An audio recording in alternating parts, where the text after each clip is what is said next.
All right. We are live. Hopefully this is working. Thanks so much. My name is Brendan Lowe, creator and founder of Jazz Piano School. Thanks for being here. I apologize for my voice because I'm getting over a cold recently, and it's going to be pretty prevalent picked up in my mic. So I do apologize about that.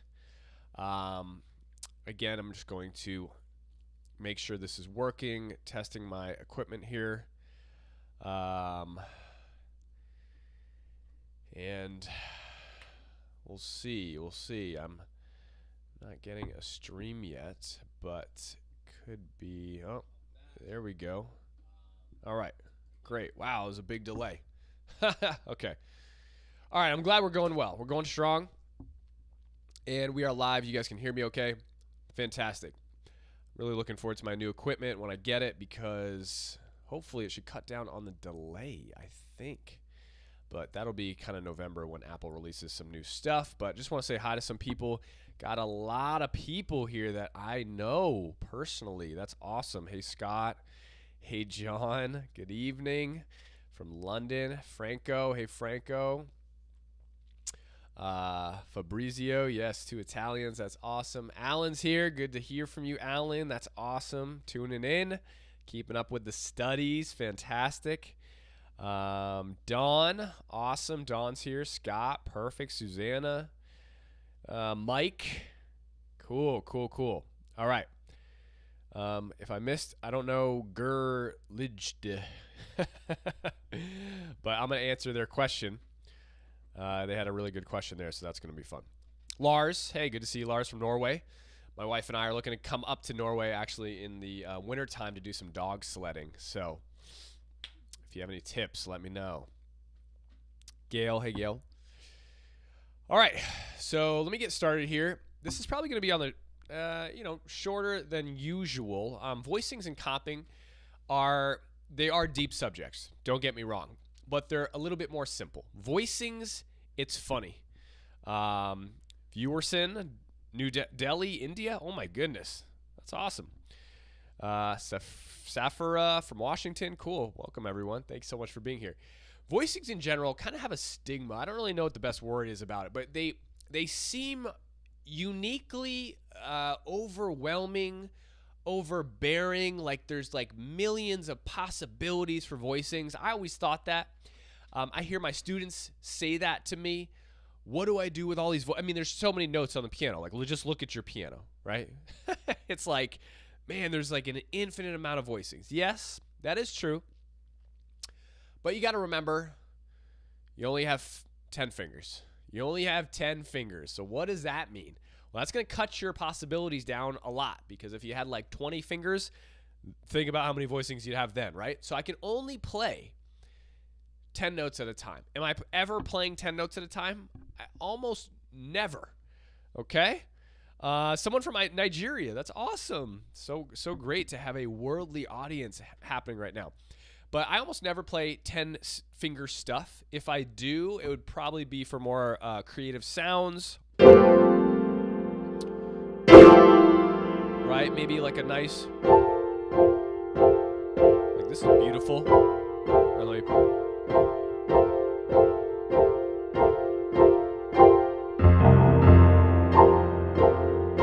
sounds like a movie score, right? George is back. That's awesome. Back for more fun, yeah. So I'd never do that. I mean, that's not jazz, but if you're writing or composing. But let's get into jazz, right? So that cuts down the possibilities, again, even further. So I'm going to talk about building voicings. Voicings are used for comping. And I really want you guys to understand now that separating your comping into 2 groups is really important in your mind, in your approach, in your practice, in your goal setting.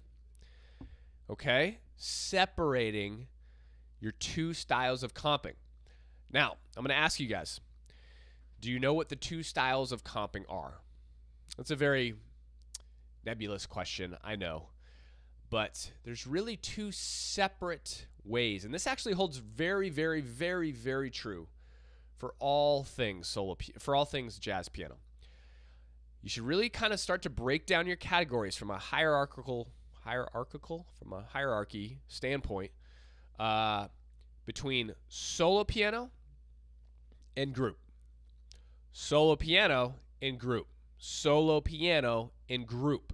Okay, so things really start to splinter in two different directions, whether you're playing by yourself or in a band with a bass player and a drummer. By yourself or a bass player and a drummer. Lots of different skill sets on one side, lots of different skill sets on the other. Lots of different vocabulary on one side, voicings, movements, things like that. Lots of different vocabulary on the other side, right? So if you want to go faster towards a certain goal, you need to know what you want. Do you want to increase your abilities, your comping abilities, your improv, anything, really, right? Solo piano is solo piano, but your improv in a group is much different than your improv in solo piano, okay? The way that you play melodies in a group, hey, Noel, is much different in a group. Melodies in my trio stuff, right? Whoops. Ooh, gotta fix that.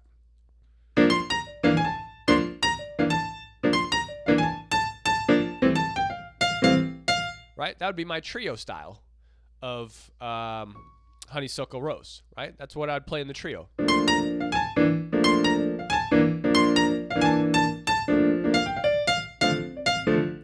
Okay? If I was playing solo piano, I wouldn't do that at all. I would do something completely different. I'd probably play.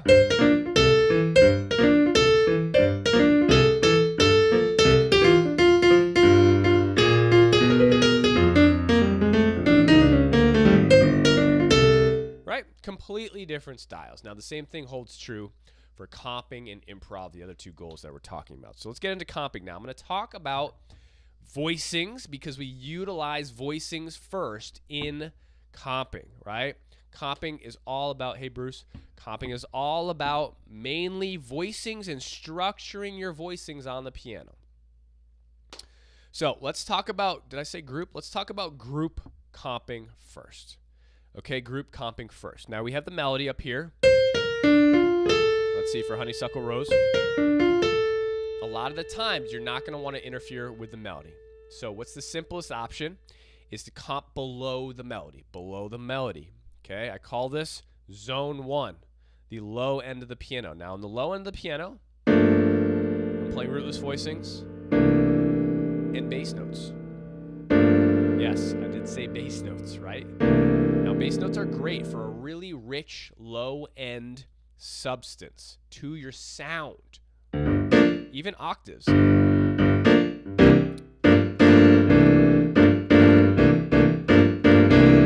Right? Like what I'm doing here is just a rootless voicing with a bass note. The reason it sounds so good is because of the bass note. Check out how it sounds without the bass note.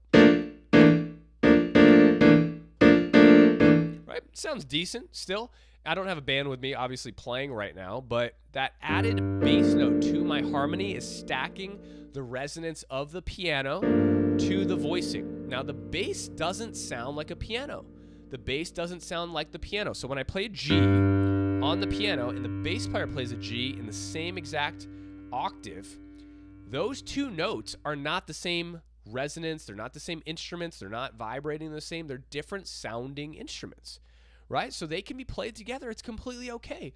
But where it starts to get crazy and a little hairy, right, is when, right, if you're walking bass while the bass player is walking bass, that's a big no-no, okay? But definitely, you want to add low-end bass notes with your comping to mostly everything down in this low end of the piano. So let me take a tune that I have pulled up here. Did I have it pulled up? No, I didn't. Excuse me. I'm going to pull up just the real book. Let's do real book. Let's do the new real. No, let's do real book 1. I'm just going to flip through tunes. And I use this comping, low-end comping style approach for for ballads. I'll show you that in a second. But for pretty much all the approaches to my solo piano framework. Okay?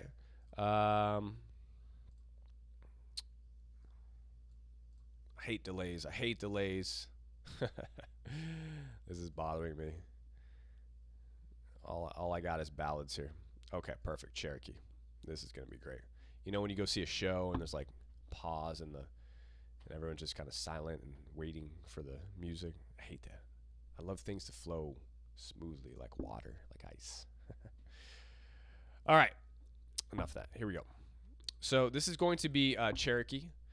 Super, super popular tune, right? I'm just pulling up the music just so you can see the chord changes a little bit if you can. But essentially, the chord changes are super easy. So I'm going to comp this B flat major 7 way down here in the low end of the piano. Here's middle C. My pinky in my right hand is on middle C. I'm using a rootless voicing. Right? So I'm not playing the melody. Here's the melody. I'm going to play this.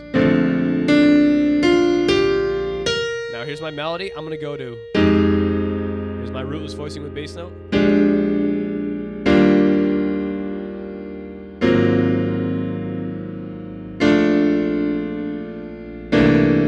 know you can't see these chords anymore, but I'm still comping the chords. I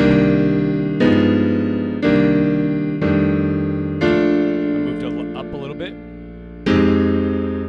So I'm just comping through the chords here.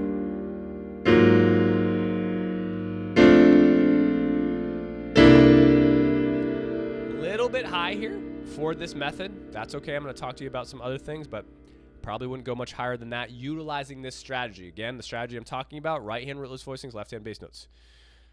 Right? Oops, sorry. Okay. So that is all of essentially the strategy 1. Super, super easy. Rootless voicings, left-hand bass notes. Rootless voicings, left-hand bass notes. Now, if I add a little time, here's what it sounds like. And again, picture a bass player. I'm just talking about group playing right now. Picture a bass player and a drummer playing with me. 1, 2, 1, 2, 3, 4. I switched the tempo. 1, 2, 1, 2, 3, 4.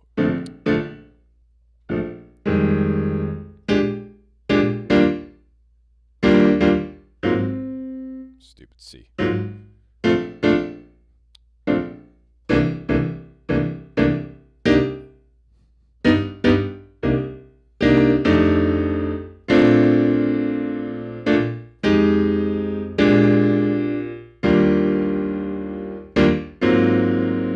So clearly, all I'm doing here is I'm adding rhythm and a voicing structure. Rhythm and a voicing structure. Now, I'm just choosing comping rhythms. Obviously, the rhythms are a whole nother ball game. I don't want to talk about that much right now because they kind of stay consistent. They stay consistent a lot of the time. You want to have a nice combination of upbeats and downbeats. Upbeats and downbeats, leave space. There's not much to that, but essentially that's what it is right there. So, Zone 1. Let's move into Zone 2 here with this same particular type of tune. When I move into Zone 2, my Zone 2 starts to overlap middle C. Now, the only difference between Zone 1 and Zone 2 is I'm adding another shell normally in my left hand, okay? And that's going to be either the 3rd and the 7th for the most part.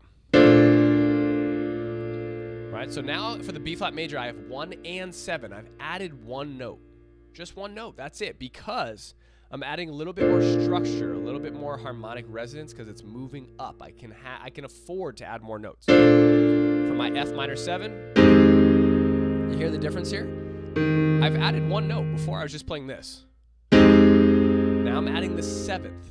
And again, when I go to my B flat, I'm going to add the 3rd. When I go to my E flat major, I'm going to add the 7th. So this is Zone 2. In Zone 2, we take Zone 1 and we elevate it, right? We increase it by just one note, just one shell in our left hand. That is it. That is it. But check out how awesome this sounds. Like, let's say, again, Eternal Triangle is a great tune.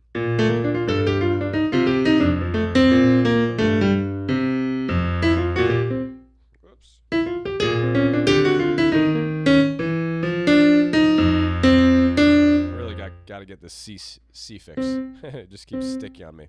Anyway, the bridge.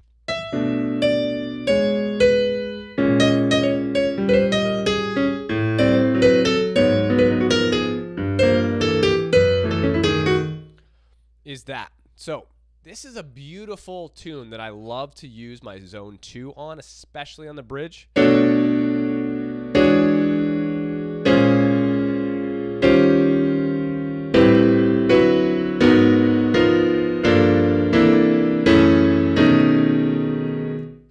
that's what I comp there.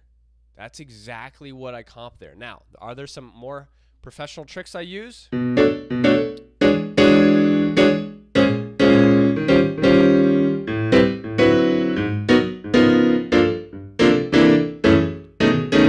Right? Yes, I use different rhythmic stuff, okay? But the voicing structure I'm talking about, even if you just sit on whole notes and half notes, beautifully balanced. Beautiful. And again, it's the simplest theoretical tool that students can use, that I use as a professional, that all professionals use. Well, actually, I don't see a lot of, I don't see even advanced professionals that play out at gigs, like not, they're playing and gigging and stuff. I really don't see the low end of the piano utilized a lot. When I studied with Eric Reed, the pianist that used to play with Wynton Marsalis, amazing pianist, leader of like 20 to 30 albums and stuff like that, trios, everything. His comping was so influential to me that I really studied my comping as much as possible to learn this, because like the low end of the piano is such a great use. Gospel, church, right?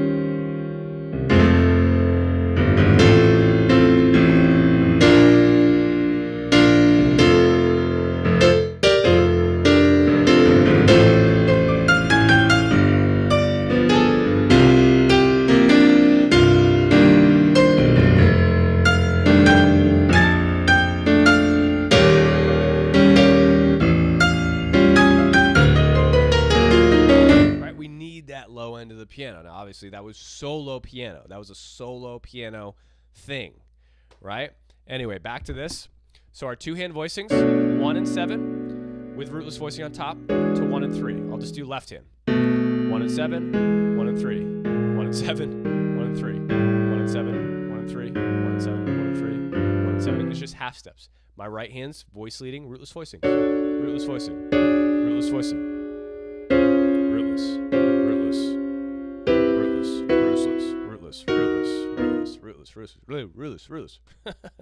Right? 2, 3, 4, 1, 2, 3, 4, 1, 2, 3, 4, 1, 2, 3, 4, 1, 2, 3, 4, 1, 2, 3, 4, 1, 2, 3, 4. That was all half notes.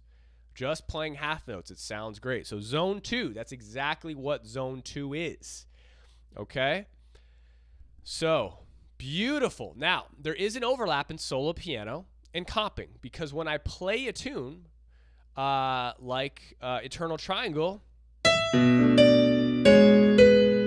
this one has a melody that's moving a lot. But when I have space, for example, I'm going to comp for myself. Right? Just Friends is a classic example I use a lot. Comp, right? So in Just Friends, if I were to use zone 2, I'd go, or this. Comp. So again, zone 2, I'm adding that shell in my left hand. Everyone clear on that? Doesn't conflict with the bass player? Doesn't matter. No. As long as you're using, as long as you're not walking bass, you're not going to conflict with the bass player. Okay? I've been complimented on my comping so much because of my left hand playing bass notes, because people love the rich, lush, bottom end supportive sound that stays out of the way of the melody. And like I said, I'm not teaching you some really high echelon spices where I kind of stagger my bass notes sometimes. So I'll go.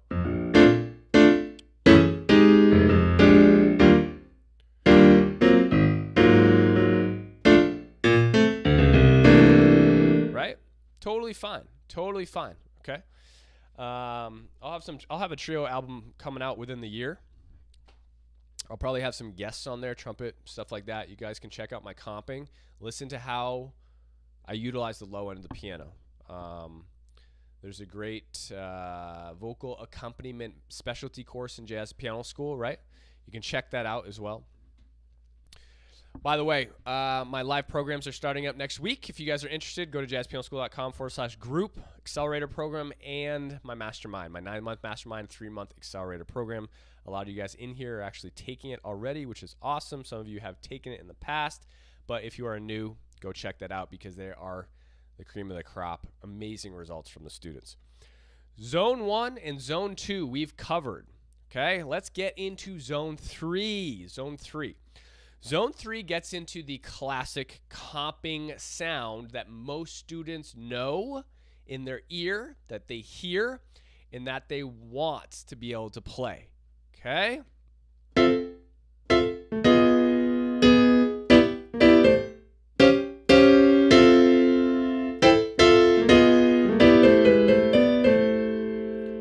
Right? A thinner, higher texture, stuff like this.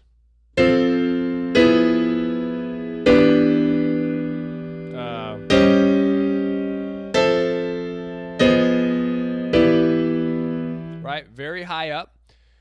Things like this, again, very Red Garland-y, very Bill Evans-y, stuff like that.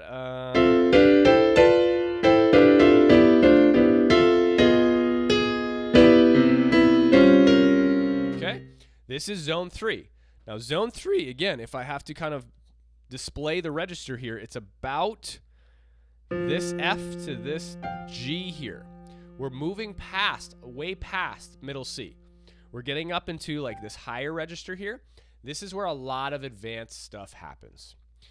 The zone 1 and zone 2 are much easier from a beginner intermediate standpoint to tackle because it's just rootless voicings and bass notes, or rootless voicings in the added shell in our left hand for zone 2.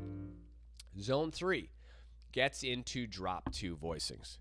Now, it's so funny to me. All students want drop 2 voicings. I get it. They like this beautiful, thin sound with extensions. And if I was comping in this area for an entire tune, it would sound similar to Red Garland. Like, again, Honeysuckle Rose.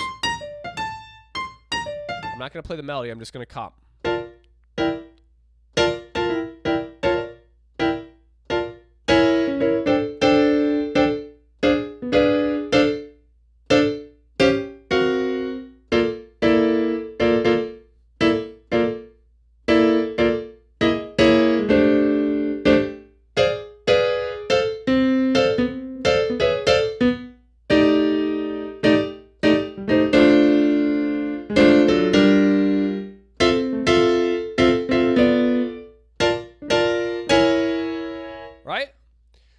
Drop 2 territory, exactly, Bruce says. So that was all a lot of drop 2s. I switched it up just a little bit, but 99% of what I just played for you, all drop 2s. Drop 2s with extensions. G minor 7, C7, flat 9, flat 13. Right, so G minor 7, C7, flat 9, flat 13. So I'm adding in extensions with my drop 2s, right? This is why this zone gets so difficult to master, but it's one of the zones that students go to learn right off the bat. And it's the hardest one to do. I don't recommend that. Okay? If you guys start with zone 1 and you're comping, zone 2, you're going to have 90% of the skill set you need to comp like a pro. I'll say that again. If you start with zone 1 and zone 2, you're going to have 90% of the tools you need to comp like a pro.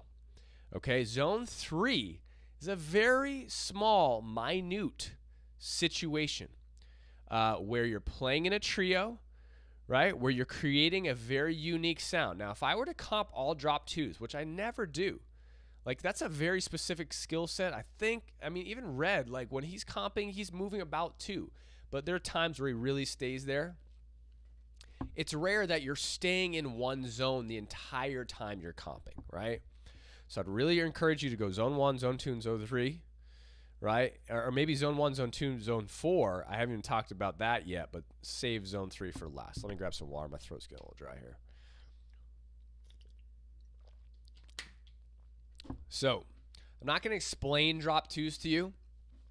That's a lot. Okay, but that's exactly what's being used here. The other voicing that's being used in zone 3 that you're going to hear a lot is shells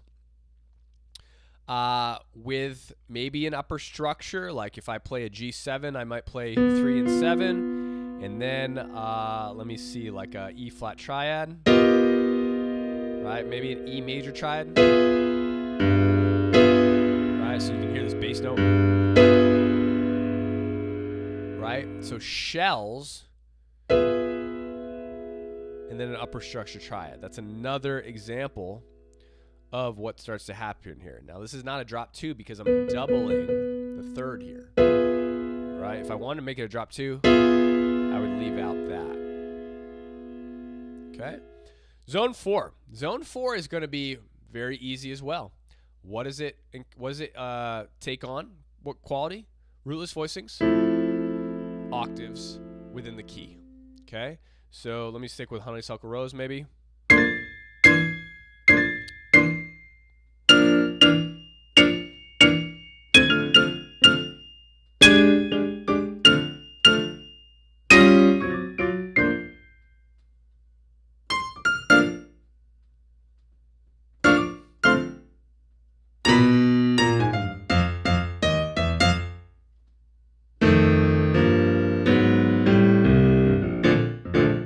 Zone 1. Stagger step. Rootless voicing bass note. Up. Down. Sorry, where am I? I haven't taught you these passing movements, but again, I can just use zone 1. G7. 5. Zone 4.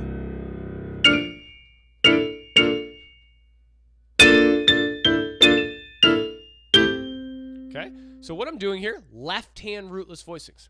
Left hand rootless voicings. I'll go super slow. 1, 2, 3, 4.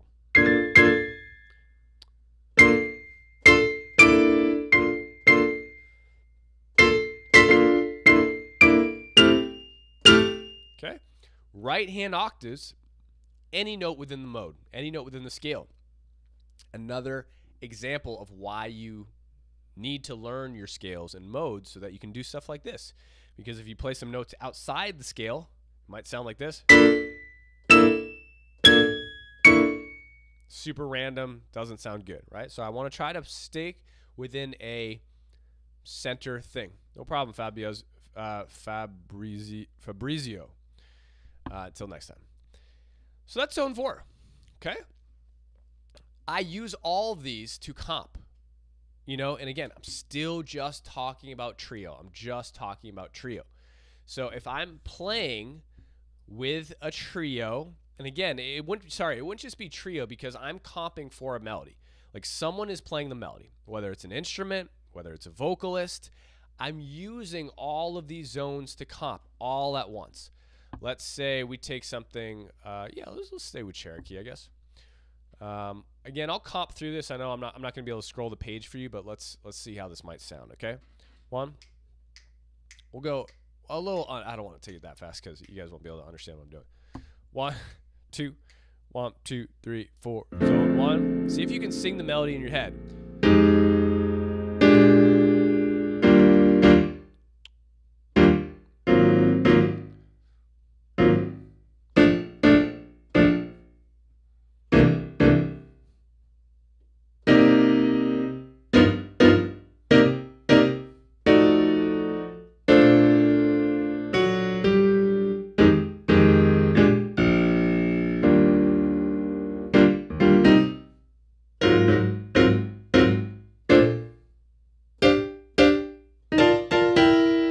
Drop 2s.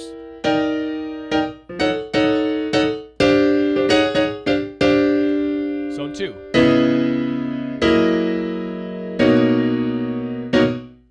Zone 2 still. Zone 1.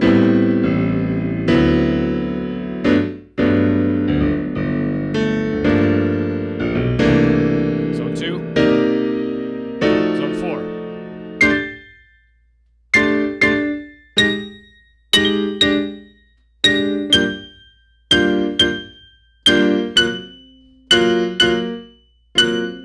Zone 1.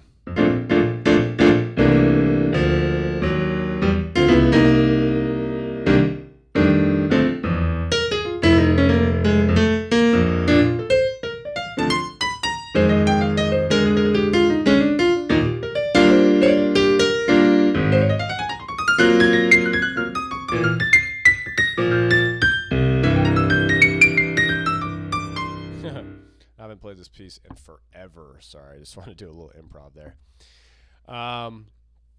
So I'm combining all the zones together to create an improvisational comping sound, which is really what brings everything to life, right? If I imagine if I just stayed in one zone, like you're gonna get bored of it, right? You're gonna get sick of that texture. Our ears, music needs constant contrast. It needs constant textural change, right? Can you imagine if you just heard violins in an orchestra playing the entire time? No. That's why the melodies go from the horns sometimes to the violins to the basses, and then you have the trumpets, and then you have the bassoons, the winds, right? All these textural changes make for beautiful music. Okay. Anyone have any questions about any of that?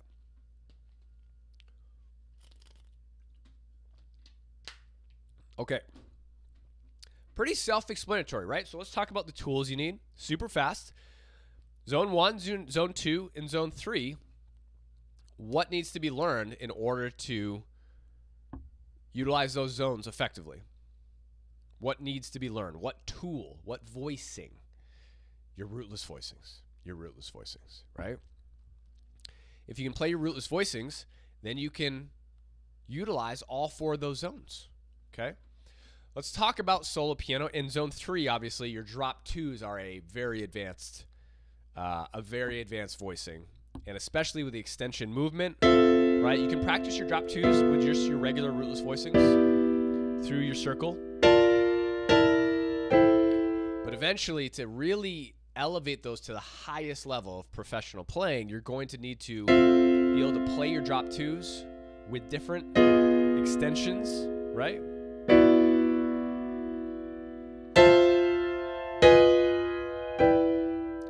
In order to get that highest level of sound out of your drop 2s, okay? Yes, Bruce said rootless voicings. Exactly, Bruce. Alan says she stay away from double notes while comping.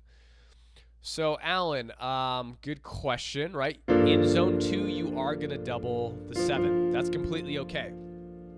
I didn't talk about it today, but you can create Zone 2 drop 2s. You can turn your drop 2 zone, excuse me, you can turn, it's too many 2s. You can turn Zone 2 into drop 2s, right? So instead of this, I'm going to take out my F from my 3rd finger here, and I'm going to create a drop 2. Right, so I'm dropping the F down here. So that's a 2-handed drop 2 with bass notes. This is without the bass note. These are all drop 2s.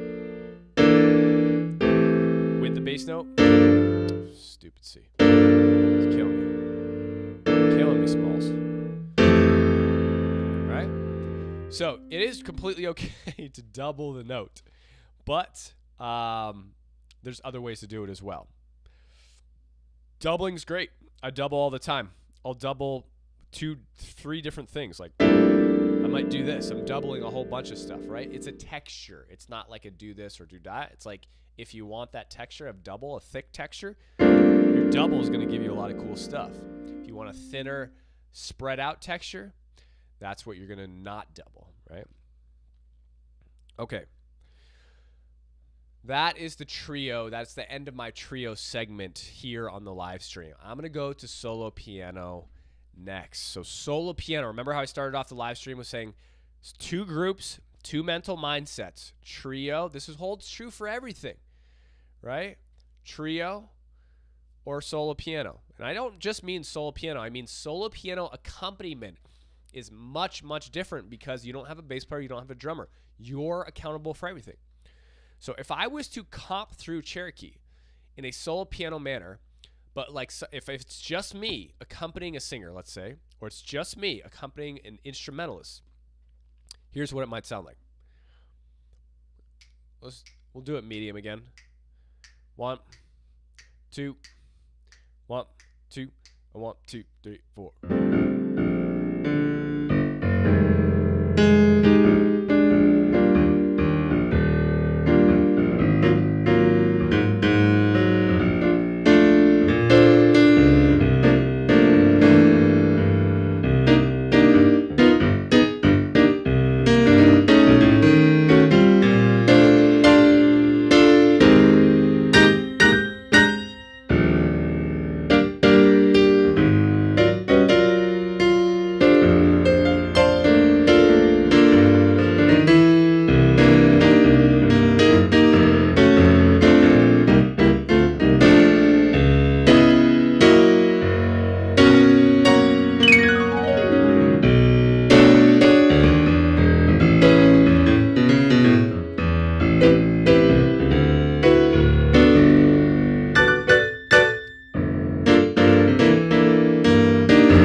You see how all over the piano I am? I'm still all over the piano, but like I'm having to do everything. Rhythm, voicings, bass notes. I can get away comping a certain section much, much longer in a trio because I always have the bass player there. I can get away comping without as many rhythmic things happening. I can leave more space. I mean, I could totally leave space in this particular setting too. But in a trio, again, you have the support. In solo piano, everything falls on your shoulders, okay? I'm going to get into this a little bit, just a little bit, because it is so much to go over. The solo piano comping, if it's just duet, right? Or even if you're comping for yourself, playing solo piano, it's a lot, okay? It's a deep, deep rabbit hole. When you comp for yourself, I still use the same comping techniques. So let's say, again, this particular tune doesn't have much space in it. Just Friends is a good example of having lots of space. Let me see if I can pull up the chart quick enough here. A, B, C, D, E, F, G, H, I, J. I had to say the alphabet to. Sometimes, does anyone have to do that? They have to like say through the alphabet to be like, oh, what's the next letter in the alphabet? Maybe it's just me. Come on, Just Friends. Where are you? Well, here's another one. Anyway, it don't mean a thing. If I'm comping through this, right, for myself, if I'm playing solo piano, I'm going to look where the spaces are. Now, the spaces is where I comp for myself. I'm going to say that again. The space in tunes is where I comp for myself using the strategies I just taught you. So you see in Don't Mean a Thing,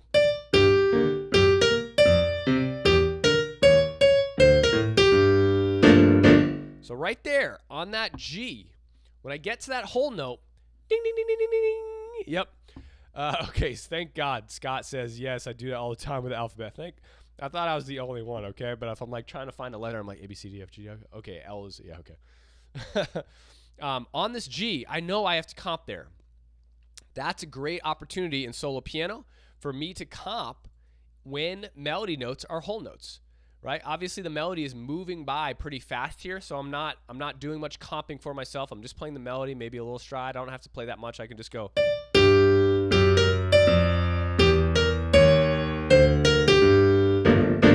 Right? And then I jump down.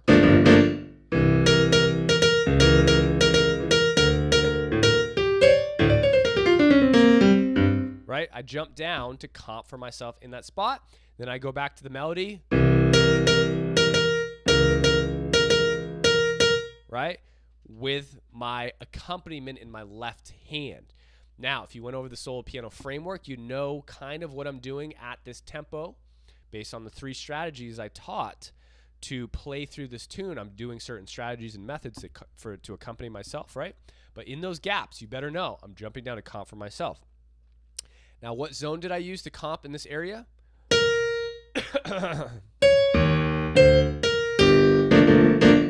Zone 1. I could have used zone 2. Right? Rootless voicing in 1 and 7. So you can use any of the zones. I could use zone 4. Right? I could jump up high and play zone 4 to comp for myself. Or zone 3. Well, zone 3, again, another reason zone 3 is going to be right over top of the melody. I'd probably stay away from zone 3. I wouldn't play some sort of drop 2 voicing right over top of the melody because I want my melody to shine and stand out. Okay? So let me just choose a different tune here. See what comes up. Like, check out this tune. I really haven't played It's a Raggy Waltz much ever. It's a Dave Brubeck tune. But look at this melody. Can you guys see this? Like, it's just constant melody. Now, immediately, when I play a tune like this tells me I'm going to be, my right hand's going to be busy playing the melody.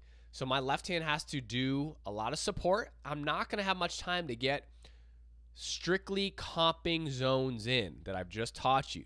Like, I'm not going to have time to jump down or comp or jump up and comp. I'm not going to have time to do that because there's so much melody. Okay, let's check out a different tune. Right? Jelly Roll. That's cool too. Jordu, right? These famous tunes here. I'm trying to find a good one. Joy Spring. Like, if I'm playing this solo piano, I really don't have much time to comp. I know here. Okay, let me get rid of the chart here. Just check it out. Whoops, what did I do?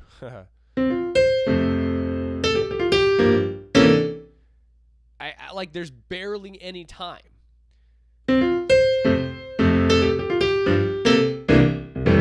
Like I might do that quickly. This is Joy Spring. But even that is like it's a struggle to get that in. I probably wouldn't do that. I would just stick with the melody and simple.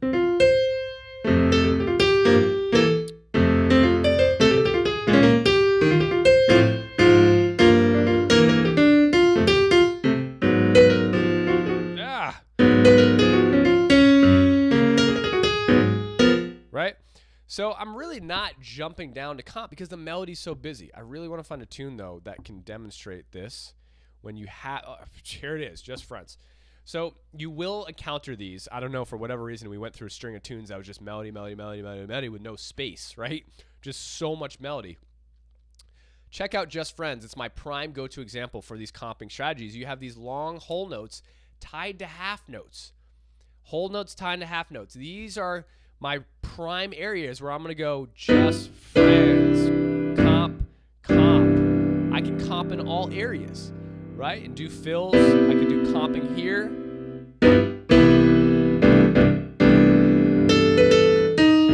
Comp, comp.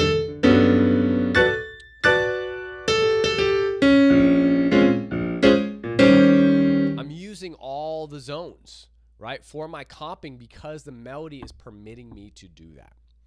Does that make sense? So when you're playing solo piano, it's a completely different ball game. You're having to account for the melody. You're having to look at the melody, right, and understand where you are comping for yourself in those gaps. When you're playing with a trio, completely separate thing. You can comp and leave space at your will whenever you want because someone else is playing the melody. Now, granted, are you still trying to pick and choose spots where you're like not interfering with the melody? Yeah. But at the same time, you can either play or not play whenever you choose. It doesn't matter because you're not playing the melody. All right. Any questions? Any questions about this? Voicings don't really continue to get much more complicated besides extensions. I want to say that again. Voicings don't continue to get much more complicated besides extensions. Think about your zones. Think about the voicing structure. In zone 2, I have my rootless voicing with 1 and 7. This is a fantastic voicing. The only other more complicated thing than this would be me adding notes or other extensions. I have one free finger in my right hand now, my fourth finger. So I could shift my fingers around and maybe play like this if I wanted to, or I could do like this. So these are getting a little bit more complicated. I'm just picking and choosing extensions, but that is like, how do I explain that? Those are like, that's just not how comping operates, right? In life, it's like we tend to want the fanciest things in certain skill sets and be able to do this cool stuff. But like, think about anything you all are really, really confident in, right? That you know like the back of your hand. It's never really the small, tiny things that hold true to success. It's the rock solid fundamentals that are done consistently well through day in and day out that tend to lead towards optimal success, whatever it is. It's not about super fancy things. So I would never really make this weird voicing like over a G minor 7 chord unless I was trying to come up with some like really obscure arrangement and I wanted to shift my hands like and come like play this like out rubato piece of like now.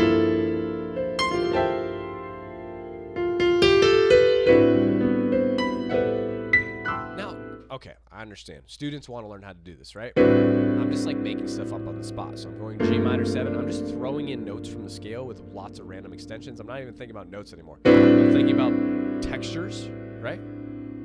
So I'm just choosing textures and notes within the mode. That's it, right? But I'm not like really picking and choosing. And again, these are really small subsets of jazz.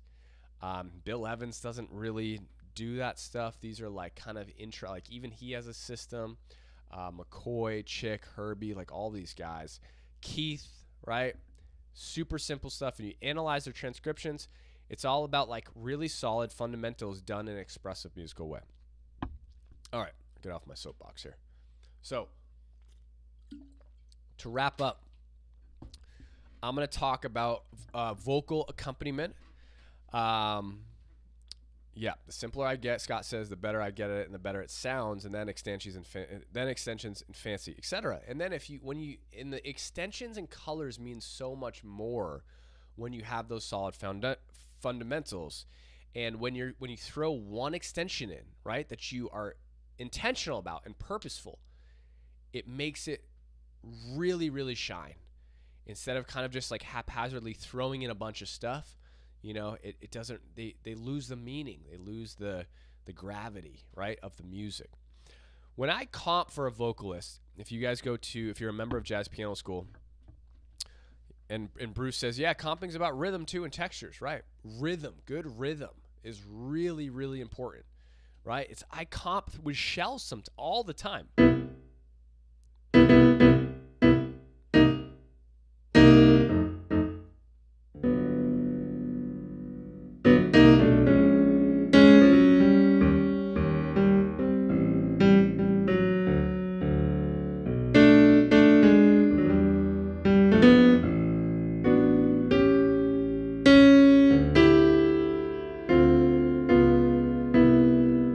Shells. Now again, prime example, if I was playing duet with a singer, I might just do this. Very sparse, very simple.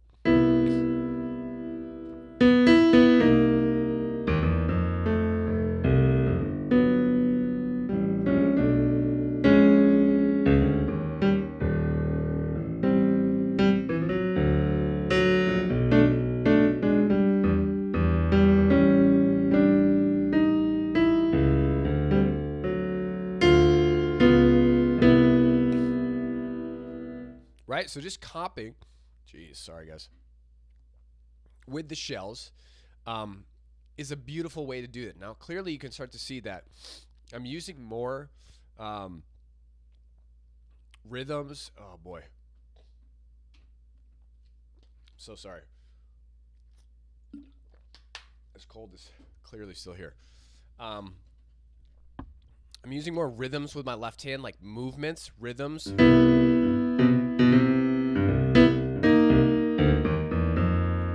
More bass action, more movements like a double bass would play.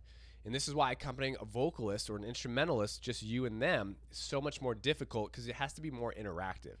Now, I really can't go into all this, but I call this the switch.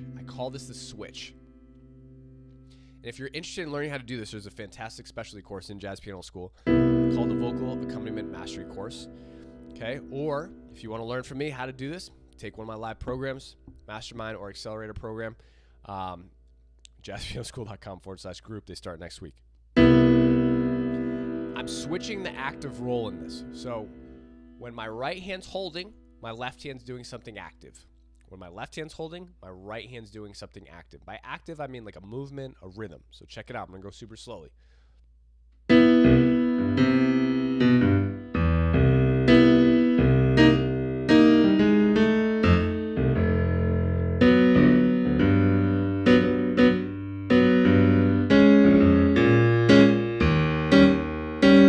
So I'm switching back and forth, the active role, sometimes within one measure.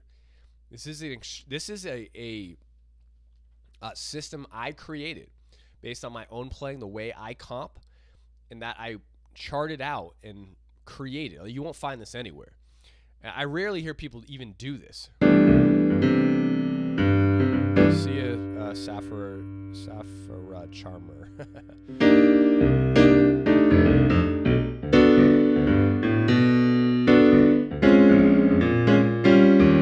So this gets very in-depth quickly, very unique, obviously. A lot of skill sets happening here. Again, solo piano in general or accompaniment of solo piano with an instrument or a vocalist is one of the hardest things to do. It's very difficult. There are easy ways to do it. Ballads, for example, if you're just playing two-hand voicing spreads or rootless voicings. If I were to play this as a ballad, I can just use zone 1. 1, 2, 3, 4, 1, 2. This is very beginner, but it works. I can use zone 2. 2, 3, 4, 2, 3, 4, 1, 2, 3, 4, 1, right? So ballads are a great way to start to practice solo piano accompaniment with other instruments or vocalists, but just